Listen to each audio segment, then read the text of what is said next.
അയ്യോ, ധൃതി വെക്കണ്ട, പതുക്കെ മതി.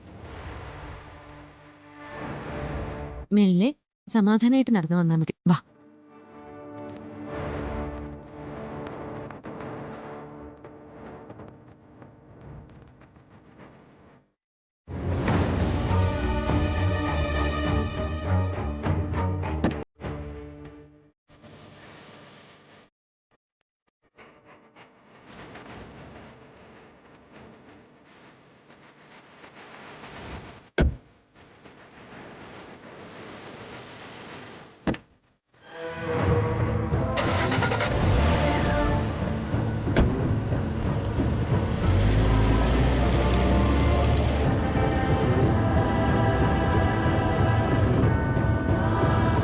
വളരെ ഉപകാരം.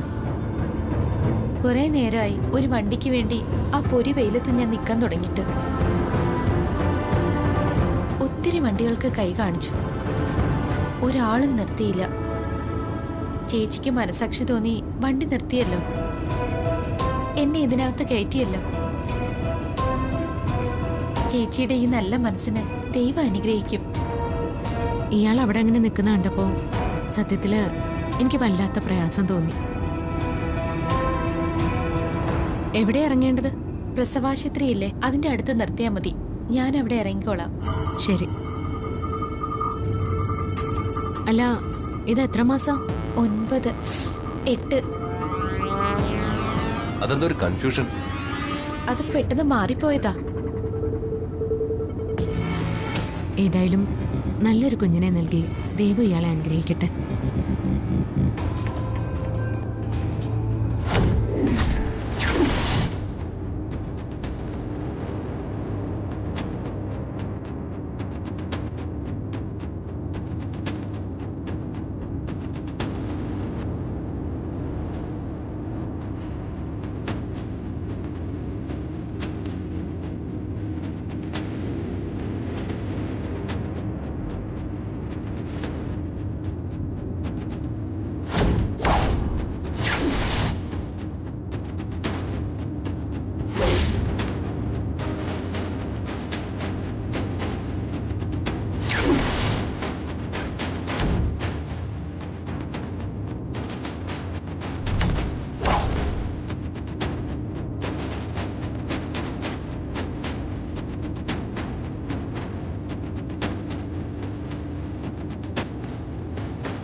ചേച്ചി, എന്നെ ഇവിടെ ഒന്ന് ഇറക്കിയാ മതി. അയ്യോ, സ്ഥലം എത്തിയോ? ദീപനെ, വണ്ടി ഒന്ന് നിർത്തിക്കേ.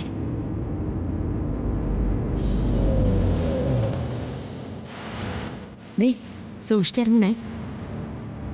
മാസം 8 ആയില്ലേ, ഇനി വളരെയധികം ശ്രദ്ധിക്കണം.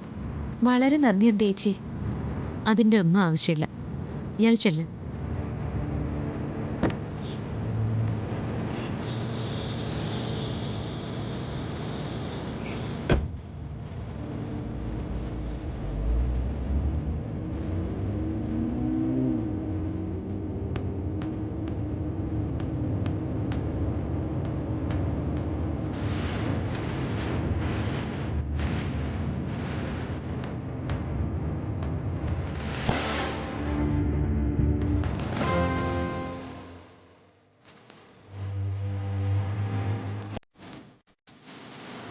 സർ, ആ, വരൂ വരൂ, ഇരിക്കി.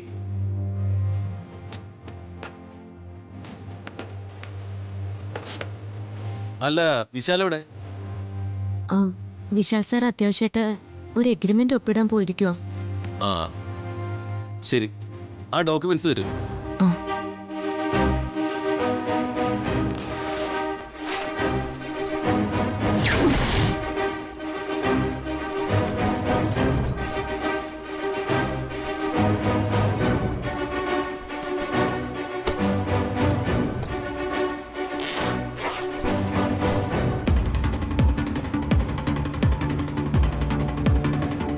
എന്തുപറ്റി പാർവതി? ആ ഡോക്യുമെന്റ്സ് കാണുന്നില്ല.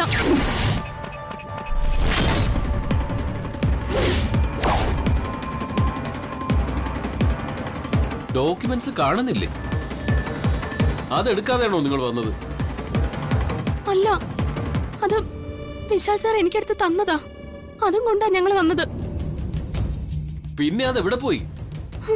അറിയില്ല. അറിയില്ലെന്നോ? ആ ഡോക്യുമെന്റ്സ് ഈ ബാഗിൽ ഉണ്ടായിരുന്നതാ. ഇനി കാറിൽ എവിടെയെങ്കിലും വീണു പോയോ? ഇല്ല. അതെടുക്കാതെ ഒരു രക്ഷയില്ല. അതിന്റെ പ്രാധാന്യം നിങ്ങൾക്ക് അറിയാവുന്നതല്ലേ? അത് കോടതിയിൽ സബ്മിറ്റ് ചെയ്തില്ലെങ്കിൽ വിശാൽ നിരപരാധിയാണെന്ന് തെളിയിക്കാനാവില്ല. അതും 2 മണിക്കൂറിനുള്ളിൽ സബ്മിറ്റ് ചെയ്യണം. അല്ലെങ്കിൽ നമ്മൾ പരാജയപ്പെടും. വിശാൽ എവിടെയായിരുന്നാലും പോലീസ് വിശാലിനെ കണ്ടെത്തി അറസ്റ്റ് ചെയ്തിരിക്കും.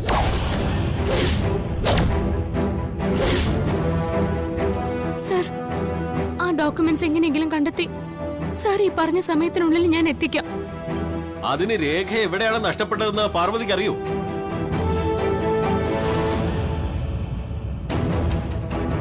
അറിയില്ല. അതറിയാതെ എവിടെ നീ ഡോക്യുമെന്റ്സ് കണ്ടെത്തും? എങ്ങനെ അത് ഇവിടം വരെ എത്തിക്കും? അതിനിപ്പോ ആരെങ്കിലും ആസൂത്രണം ചെയ്ത് ഡോക്യുമെന്റ്സ് തട്ടിയെടുത്തതാണെങ്കിലോ? അതിനുള്ള ചാൻസ് ഒന്നും കാണുന്നില്ല.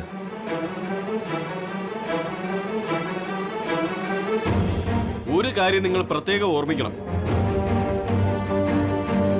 ഈ കേസിൽ നമ്മൾ നിരവധി അവധികൾ വാങ്ങിയതിനാലും കാലതാമസം വരുത്തിയതിനാലും വിശാലിന് മുൻകൂർ ജാമ്യം പോലും ലഭിക്കുകയില്ല.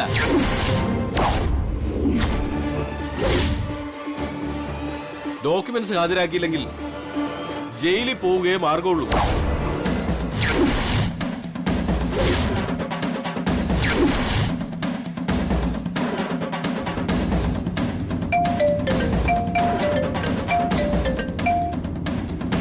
ആ വക്കീലെ പറയൂ.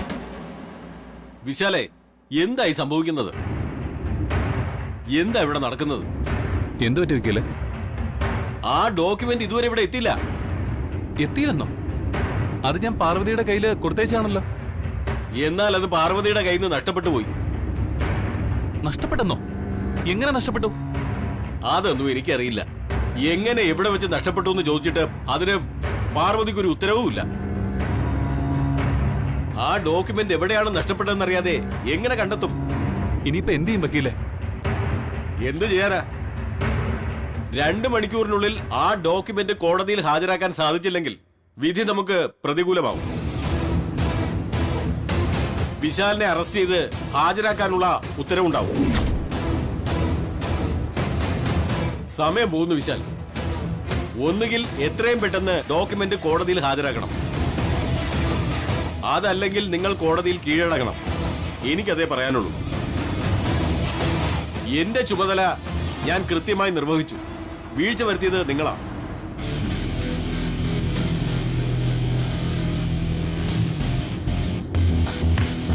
പാർവതി എന്തായി കാണിച്ചത്? ആ ഡോക്യുമെന്റ് അവൾ എവിടെയാ കൊണ്ട് കളഞ്ഞത്?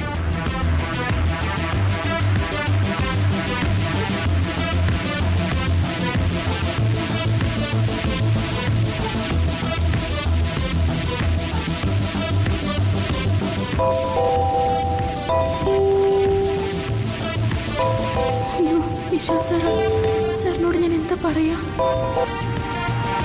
ഇവരെന്താ ഫോൺ എടുക്കാത്ത? വിശാൽ സാർ. ആ പാർവതി, ആ അഡ്വക്കേറ്റ് എന്നെ വിളിച്ചിരുന്നു. നീ ആ ഡോക്യുമെന്റ് എവിടെ കൊണ്ട് കളഞ്ഞു? അറിയില്ല സാർ. നിനക്ക് അറിയില്ലെന്നോ? ആ ഡോക്യുമെന്റുമായി നിങ്ങൾ കാറിലല്ലേ വക്കീൽ ഓഫീസിലേക്ക് പോയത്? അതിനിടയ്ക്ക് ആ ഡോക്യുമെന്റുമായി നിങ്ങൾ എവിടെയെങ്കിലും ഇറങ്ങിയോ? ഇല്ല, അതുമായിട്ട് ഞങ്ങൾ എവിടെ ഇറങ്ങിയില്ല. പിന്നെ അത് എവിടെ പോയി? എനിക്കറിയില്ല സർ. അങ്ങനെ പറഞ്ഞാൽ എങ്ങനെയാ ശരിയാവുക? 2 മണിക്കൂറിനുള്ളിൽ ആ പേപ്പേഴ്സ് കോടതിയിൽ ഹാജരാക്കണ്ടേ? ഇപ്പൊ ഇനി എന്ത് ചെയ്യും? ഞാൻ അന്വേഷിച്ചോണ്ടിരിക്കുക സർ. അത് ഞാൻ എത്രയും പെട്ടെന്ന് തേടി കണ്ടുപിടിക്കും. എങ്ങനെ? അത് എവിടെ നിന്ന് കണ്ടുപിടിക്കുമെന്നാ? അതൊന്നും എനിക്കറിയില്ല. പക്ഷെ ഉദയനൂരമ്മ തന്നെ ആ രേഖകൾ എന്റെ കണ്ണിൽ കാണിച്ചു തരും. എനിക്കത് വിശ്വാസമുണ്ട്. അതൊന്നും എനിക്കറിയില്ല. കിട്ടിയില്ലെങ്കിലേ എന്റെ സ്ഥിതി എന്താവുമെന്ന് ബോധ്യമുണ്ടല്ലോ. നീ കണ്ട സ്വപ്നം ഫലിക്കും. സ്വപ്നത്തിൽ കണ്ടതുപോലെ തന്നെ ഞാൻ ജയിലിലാവുകയും ചെയ്യും. നീ ഒന്ന് ചിന്തിച്ചു നോക്ക്.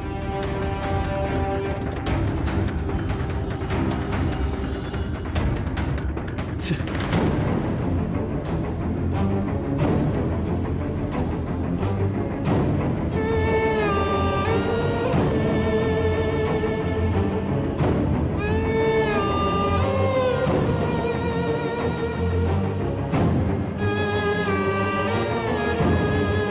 പാർവതി, നമ്മൾ ആ ഡോക്യുമെന്റ്സ് ഇനി എവിടെ പോയി തിരക്കും? അതെങ്ങനെയാ മിസ്സായത്? ഓഫീസിൽ നിന്നും വിശാലേട്ടൻ ഡോക്യുമെന്റ്സ് കൃത്യമായിട്ട് എടുത്തു തന്നതാ. നമ്മൾ അതുമായിട്ട് കാറിൽ കയറി വക്കീലിന്റെ ഓഫീസിലെത്തി. അതിനിടയിൽ എവിടെ വെച്ചാൽ നഷ്ടമായത്?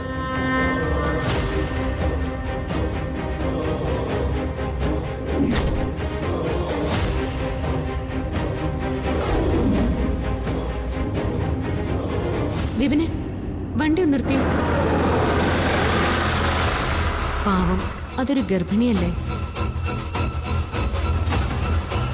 വെയിലത്തിങ്ങനെ വണ്ടി കാത്തു നിൽക്കുന്ന കാണുമ്പോൾ എനിക്ക് സങ്കടമാവുന്നു.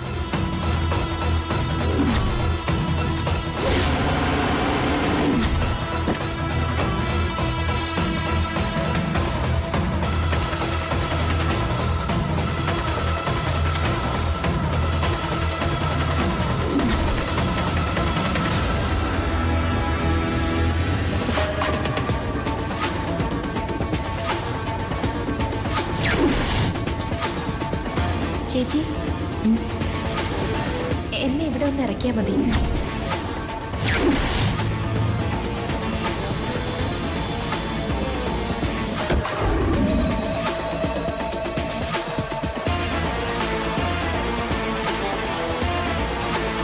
വിപിനെ,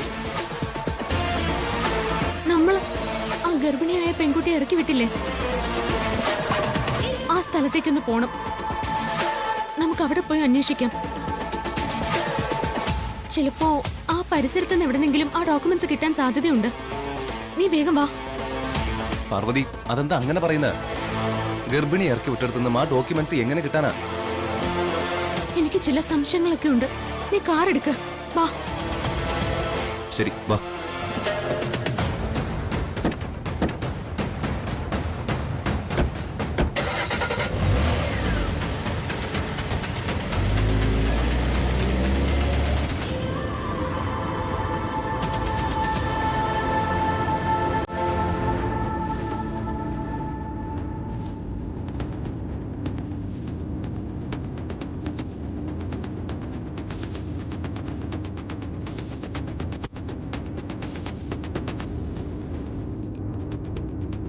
യഥാർത്ഥത്തിൽ എന്താ സംഭവിച്ചത്?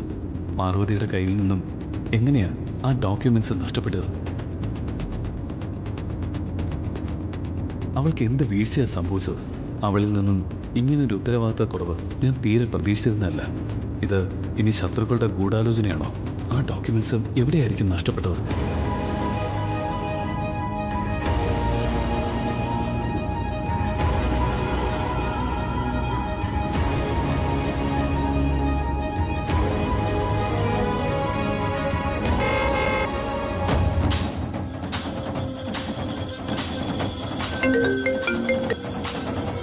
ഹലോ വക്കീലേ. പ്രഭാവതി മാഡം, വിശാൽ എന്ത് അബദ്ധം കാണിച്ചത്? മനസ്സിലായില്ല. എന്താണെന്ന് വെച്ചാ വക്കീല് തെളിച്ചു പറയൂ. കോടതിയിൽ സമർപ്പിക്കേണ്ട ആ ഡോക്യുമെന്റ്സ് ഇല്ലേ, ആ വിശാൽ പാർവതിയുടെ കയ്യിൽ കൊടുത്തയച്ച ഡോക്യുമെന്റ്സ് അത് പാർവതിയുടെ കയ്യിൽ നിന്ന് നഷ്ടപ്പെട്ടു. വക്കീലെ, അത് നഷ്ടപ്പെട്ടെന്നോ? അതെ, അത് നഷ്ടപ്പെട്ടു. ഇനി അതെങ്ങനെ കോടതിയിൽ സബ്മിറ്റ് ചെയ്യും? അല്ല, എന്ത് ധൈര്യത്തിലാണ് വിശാൽ പാർവതിയുടെ കയ്യിൽ അത് കൊടുത്തുവിട്ടത്? വിശാലിന് വരാൻ അസൗകര്യമാണെങ്കിൽ മാഡത്തിന് പാർവതിയുടെ കൂടെ വരാമായിരുന്നല്ലോ. മാഡം കൂടെ ഉണ്ടായിരുന്നെങ്കിൽ അത് നഷ്ടപ്പെടുമായിരുന്നോ? ഏതായാലും നഷ്ടപ്പെടേണ്ടത് നഷ്ടപ്പെട്ടു. വക്കീലെ, ഇനിയിപ്പോ നമ്മൾ എന്ത് ചെയ്യും? എനിക്കറിയില്ല. ആ ഡോക്യുമെന്റ് നമുക്ക് സബ്മിറ്റ് ചെയ്യാൻ സാധിച്ചില്ലെങ്കിൽ വിധി പ്രതികൂലമാകാനാണ് സാധ്യത. ഇനി എന്ത് ചെയ്യാൻ പറ്റുമെന്ന് ഞാനൊന്ന് ആലോചിക്കട്ടെ. ആ, ശരി.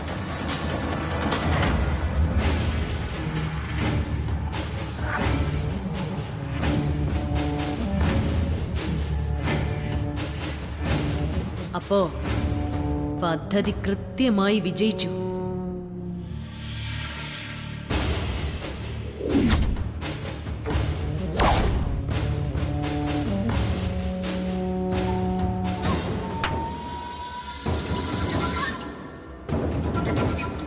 മോളെ ജാസ്മിൻ, നീ തകർത്ത് കളഞ്ഞല്ലോ.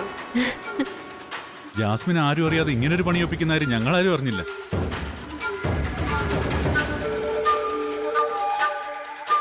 ജാസ്മിനെ കുറിച്ച് നിങ്ങൾ എന്താ കരുതിയത്? എന്നും പരാജയം മാത്രമാകുമ്പോ മടുത്ത് മിണ്ടാതിരിക്കുമെന്നോ? എന്നാലേ ജാസ്മിൻ അങ്ങനെ പരാജയപ്പെട്ട് ഒതുങ്ങുന്ന ജന്മമല്ല. ഒരു ലക്ഷ്യം മനസ്സിലുറച്ച അത് നേടാതെ ജാസ്മിൻ അടങ്ങില്ല. അതിപ്പോ ബോധ്യമായി.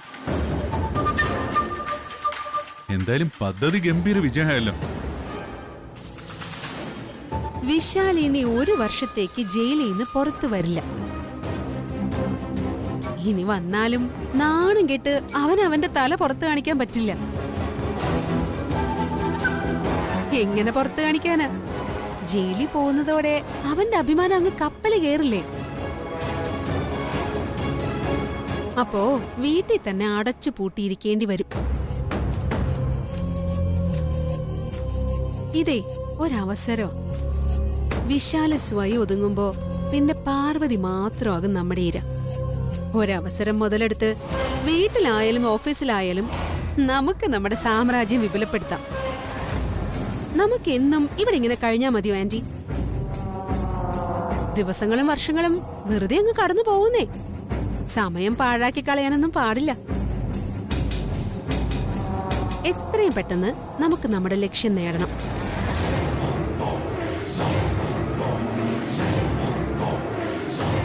അതെ, ജാസ്മിൻ പറഞ്ഞ ശരി.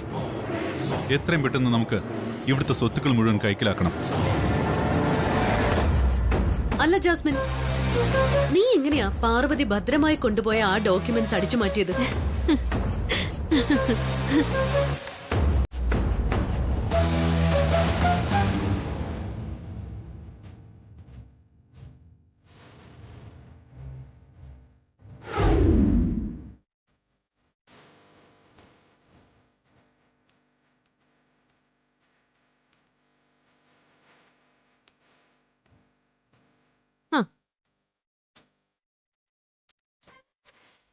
മോളെ, ഇത് നിനക്ക് എത്രാമത്തെ മാസമാ?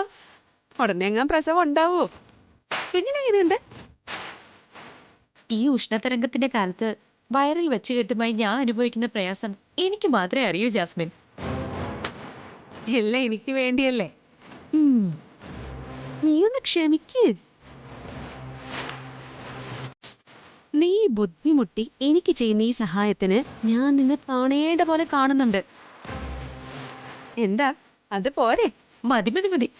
എന്തായാലും നിന്റെ പദ്ധതിയുള്ള. അല്ല, എന്തായി? നീ ഡോക്യുമെന്റ് അടിച്ചു മാറ്റിയോ? എന്നെ ഒരു കാര്യം ഏൽപ്പിച്ചാ ഞാനത് ചെയ്യാതെ തിരിച്ചു വരുമോ? ദേ, ഇത് നോക്കിക്കേ. ഇത് തന്നെയാണോ നീ ഉദ്ദേശിച്ചത്?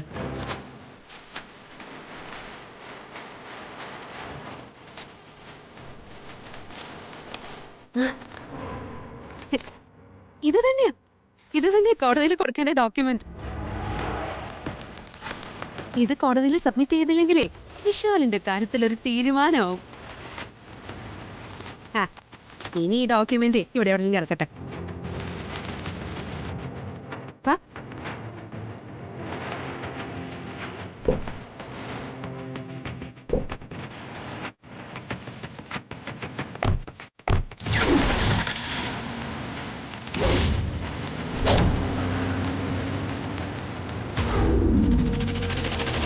ആന്റി, വിശാലിനെ എന്റെ ഭർത്താവായിട്ട് എനിക്ക് വേണം. അതിനുവേണ്ടി ഞാൻ എന്തും ചെയ്യും. ആന്റി ഇവിടുത്തെ മരുമകളായിട്ട് കേറിക്കൂടിയതുപോലെ ഞാനും ഇവിടുത്തെ മരുമകളാവും.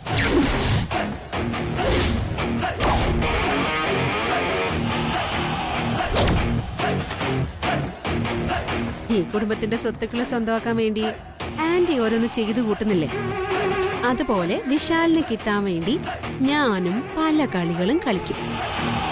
പാർവതി അവനെ എങ്ങനെയൊക്കെ ബന്ധിച്ചു വെച്ചിരുന്നാലും ആ ബന്ധനങ്ങളൊക്കെ തകർത്തെറിഞ്ഞ് അവനെ ഞാൻ എന്റെ ഭർത്താവാക്കിയിരിക്കും.